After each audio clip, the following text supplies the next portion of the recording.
Honourable Member, I am thankful that I am given an opportunity to speak in relation to orders under the reciprocal recognition and registration of enforcement of foreign judgments. Prior to this law, there was an ordinance in 1920s. With the repeal of this law,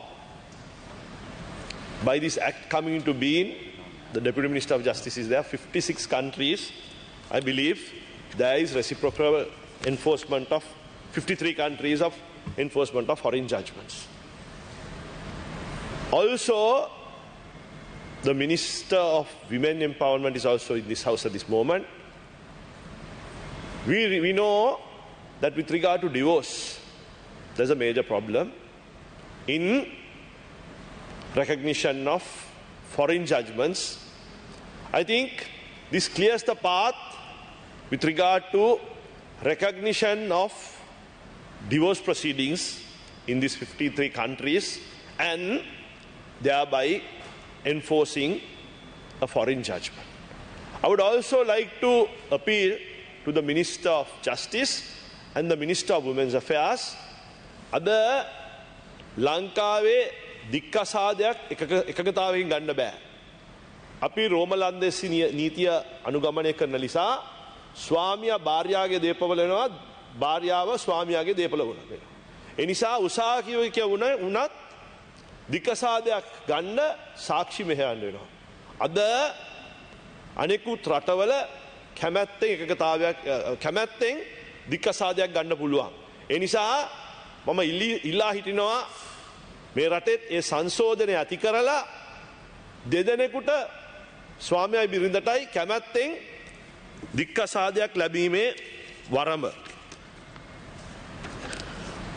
ඒ වගේම මං හිතන්නේ මේ ප්‍රගතිශීලී ගමන විශේෂයෙන් අද හුඟක් උදවිය පිටරට ඉන්න උදවිය දික්කසාද සහ අනෙකුත් නඩු තීන්දුව විදේශ රටවල ලැබීමෙන් එහි ප්‍රතිලාභ ලබා ගැනීමේ හැකියාවක් නැතිකම.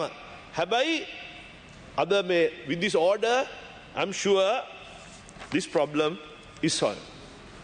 Also, I would like to emphasize on a very important matter to this house. We have a proud judicial system.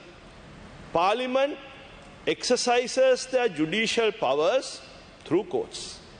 So we have a fundamental duty to protect our judges. Recently, a Kaduwala judge was suspended. Unfortunately, there was a tape saying there was sex tape about her.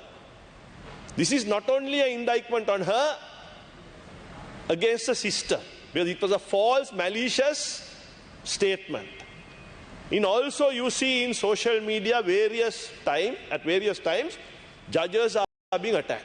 So I appeal to the Honourable Minister of Justice to form a to ask for a select committee, and also I appeal to this government to take steps against persons who attack judges in social media. Unfortunately today, attacks against persons, attacks against judges takes place not only in our jurisdiction, outside our jurisdiction.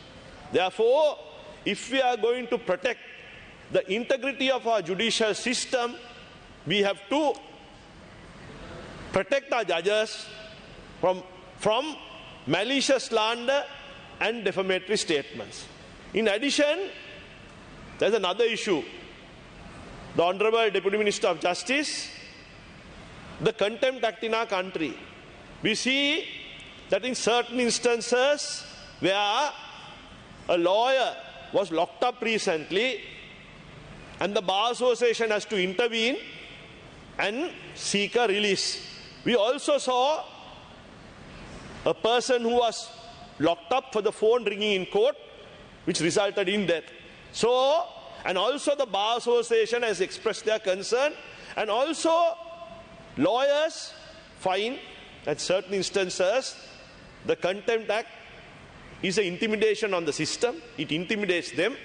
Therefore, I appeal to this government to revisit the Contempt Act, and also the Bar Association also is forming a report, and that report is looked at. So if you look at it, there are various reforms which are needed. And also, if you take our judicial system, today in the Supreme Court, there are only 3 career judges. So we need to look at things differently, and I believe that the NPP government pledged to this country to look at things differently, that they look at these issues in a holistic manner, and they will look at the concerns expressed by all quarters in a positive manner. In addition, if you take today, our life expectancy is 75. So, if you take our judiciary, we need to increase the age limit of our Supreme Court judges, our Court of Appeal judges, and also our public service. Because today, when one is in their 60s, they are in their prime, and it's sad to take them out of the system, which prevents them from contributing towards the judicial system of this country. Therefore, we have to look at things differently, and also the question of laws delays. The laws delays in this country has been an issue for a long period of time. And I, as a practicing lawyer, would say that the infrastructure is not only buildings, the infrastructure is not only facilities. Today, the clerical staff, the stenographers, computers, photocopies, all these have become an issue. So therefore, if we are to improve and have expeditious justice, we need to improve the facilities in the judicial system. I believe at the moment, even if you take the courts, there is a great number of shortages in the number of persons required. So therefore, I would appeal to the Minister of Justice to look at this matter and address this matter expeditiously. In addition, we have a lot of laws protecting women in this country.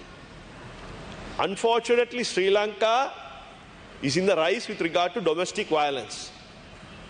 So I appeal to the minister who is here to educate the police and have a mechanism with regard to domestic violence. There's another fundamental issue which I would like to bring to your house. Sri Lanka, our law is based on presumption of innocence. One is, until you're convicted, you're presumed innocent. If you take other bandhanagahata ශේෂ්ත්‍රය දිහා බලනකොට වැසිකිලි කැසිකිලි පහසුකම් වල අඩුවක් තියෙනවා.